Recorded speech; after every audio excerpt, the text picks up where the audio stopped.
Hi everybody, my name is Jan Dufour and I'm an independent Stampin' Up! Demonstrator. I live just outside of Louisville, Kentucky. Today is a quick and easy card, and if you follow me, you know that this post is going about 6 hours later than it normally does. I've been on vacation and we had lots of things happening, so I just got a little bit behind. So today's card was inspired by my upline, who sent not this card, but this shape with the wider border and the shorter sentiment phrase. And I decided to play with it a little bit. I wanted to make it just a little bit bigger to show more of the DSP. So if you are on YouTube and you follow me there, that's great. But go to my website, stampmesilly.com, and you can get the project sheet that gives you all of the measurements that you will need to make this card. And know that you can use any DSP, and even making your own background by multiple stamps on a color, which I suggested you do if you wanted to make a graduation card specific to school colors. This is going to be my graduation card. Let me finish business. If you have any questions, or you want a new catalog, which is going to be coming out May 1st, you can email me at jandufour@yahoo.com. And if you like any of the items that you see here and want to purchase them, you can go directly to my store at jandufour@stampinup.net. Let me put that away and we'll talk about this. So again, it was inspired by another card I saw online, but I had to change it up a little bit. The sentiment is a new online set called Sweetly Scripted. There's happy anniversary, congratulations, happy birthday, a million thanks, speedy recover, and save the date. This is a great set. I've used it several times. I'm also going to show you some samples from our new upcoming catalog saying, hope you know. I think I used this one in a previous card that I made, and I'm using Hello Friend and Miss You for some samples that I'll show you a little bit later. So let's get going on this one.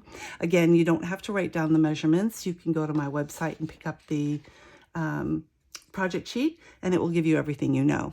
This is on an A2 card, which is 8.5 by 5.5, scored at 4 1/4. I'm gonna put this up here, and we'll work with the things I need here. So here's my base card.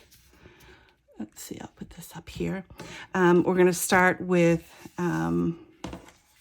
taking the first layer, which is 4 inches by 5 1/4, which is your standard, if you want to say standard first layer.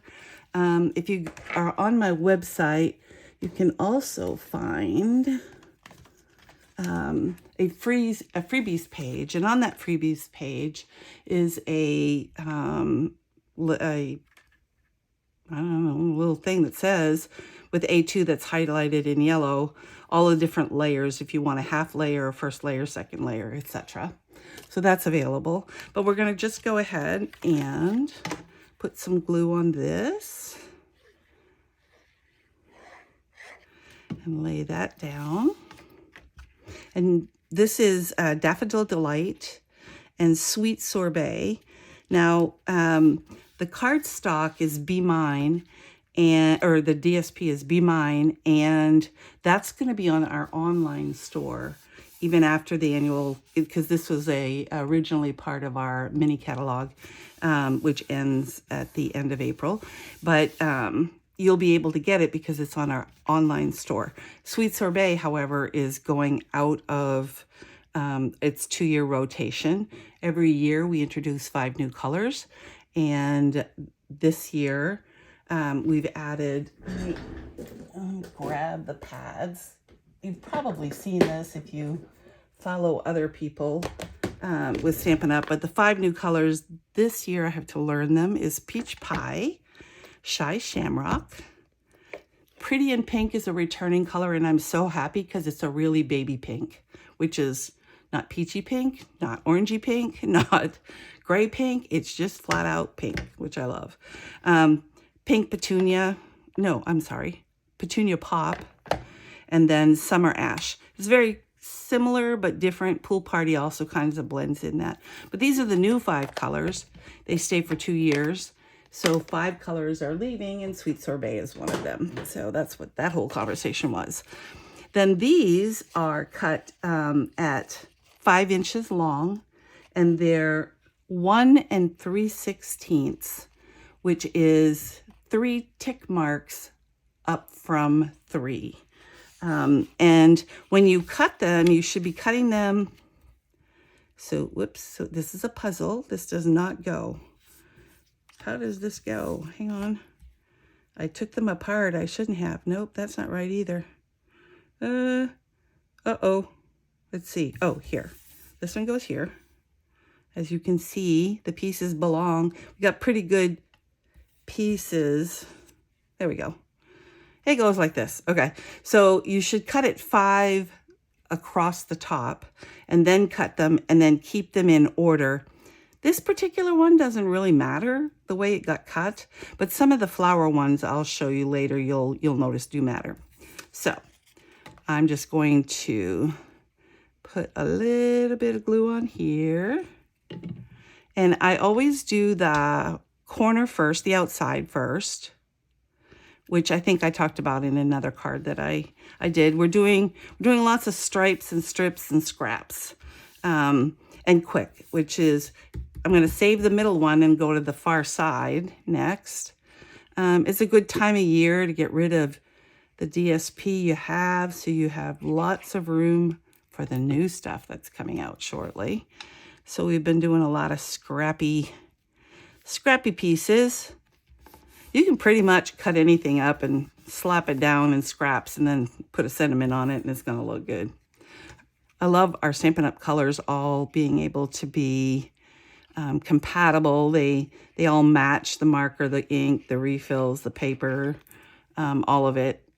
When you pick one, you know it's the same color. I also like especially that if I run out of a color, I can order some more and it's going to be the exact same color, which is awesome. You also may have known a company called Close to My Heart, which was essentially a scrapbooking company, is closing down its doors, and Stampin' Up! Has come to an agreement with them. So Stampin' Up! Will be carrying more scrapbook stuff, which, you know, we don't, whoops, there's the piece I was looking for. We don't have a lot. We had one, like a traveler one, and a few things here and there, which can be used for cards or scrapbooking. There's a big fear out there that we're turning into a scrapbook company. We are not. There will be more scrapbooking stuff available for those people that want that. I'm going to show you how to stamp this without a stamp positioner. If you follow me again, you know that we no longer have our Stamparatus, and I have tried several stamp positioners, and there's always something about it I don't like, so I'm not going to recommend it. But I put the block, and as you can see, it hangs over, but it doesn't matter because I don't need that part to stamp. So let's stick that up there like this. So in order to get it straight, I kind of try to get it straight on the block, but that doesn't always work. The next thing I try to do is I've got this squared up. So when I put this over it, I'm trying to line up the lines or part of the word on the lines to the outside. And, you know, I'm doing this live, so it may not be perfect, but there's always 2 sides to a sheet of paper, right? So we're just going to put it right there and see what we come up with. I'm okay with that. It's a little bit on the low side, but when you can do a couple things. You can just, never mind that. You can put your gems up on top. You could cut it down a little bit so it'll be more centered, or you could flip it over. I'll show you how I do it when I flip it over, but I'm going to use the other sides just so you can see how it doesn't really matter. They're not going to be measuring it. Now, if you're sending it to another card maker, maybe you'd be fussier about it, but for the most part, people don't notice stuff like that. All right, so this time I got to get my head in the camera. That's the problem. Try to put it a little bit higher. Let's see how this one works. Dum, da, dum, dum. Oh, I like that better. It's still a low, maybe what you would consider on the low side, but I love it. So I have this here simply because I wanted to see, so this is the card sample I'm showing you. You can put it up here if you want. You can put it in the middle. I wanted to see what it would look like if I just did it in white. And it's okay. I'm okay with that. It just doesn't stick out as much, or show up as much. I shouldn't say stick out. There's a couple things you can do with that. I've taught you how to, let me grab my stamp pad. It is still the color. I'm showing you how to, this might get a little messy. Let me put this aside. To color the edges, you can use a blending brush, such as this. I just cut myself. Or you can run this through. I just kind of do this and tap it. I'm not making it lean over one way or the other. Just kind of doing that. It gives it a little bit of color on the edge because it bleeds up and the pad's a little bit thin. I'll put that aside now. And, oops, turn it right side around. And you can see that that stands out more, especially if you put it up on dimensionals. And I am going to step away for a second because, as I said, I cut myself. So let me get a thing to make it stop. All right. Don't want to gross anybody out. Here we go. We're going to put some dimensionals, this side, on this, and then we can, and I you know, depending, again, if are you putting it through the mail, are you just going to hand it to somebody? Typically I would just put 3 on there, and then take this off, see if I can, how one-handed I can do this. I'm not refilming. Those of you who know me, I think I've refilmed one time in my almost 200 videos. It's just, you know, things happen. Including cutting myself on. I had a blade sticking up, which I shouldn't have, which it's all on me. I think I'm gonna get wild and crazy and put it up here. As you can see, it goes from the edges. There we go. And I got something else stuck, glue stuck on my nails. Holy cow. All right. And then we're going to go to our standard basic rhinestones. You could color them, which, as you can see a few here, I've used the Stampin' Blends, which is an alcohol marker, to color them, but you don't have to. You can leave them be clear. So I don't want pink ones. Gotta find some that are, I put a little one there. I'm going all out. These come in 3 sizes. So I'm gonna put like all 3 sizes there. So that'll be fun. And then a big old one. Oops. Over here. No, over here. Yeah, right there. I like that. All right. So there you have it. I'm going to show you some more samples. Let me get rid of this. Close up my ink pad. All right. Hey, I cut myself right along that little line. All right. Close up my glue stick. And let me show you some of the other choices. Now this one I decided to highlight different colors. I used, it's still the same paper, Be Mine, different sheet of paper.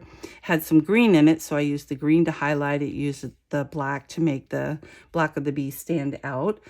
So that's a different one. Still used the Congratulations. And then I did a couple more.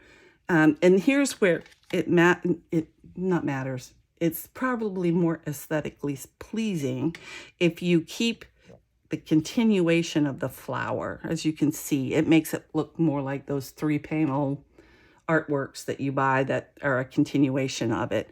So in this case, I used the same paper, but I chose, let me move these out now.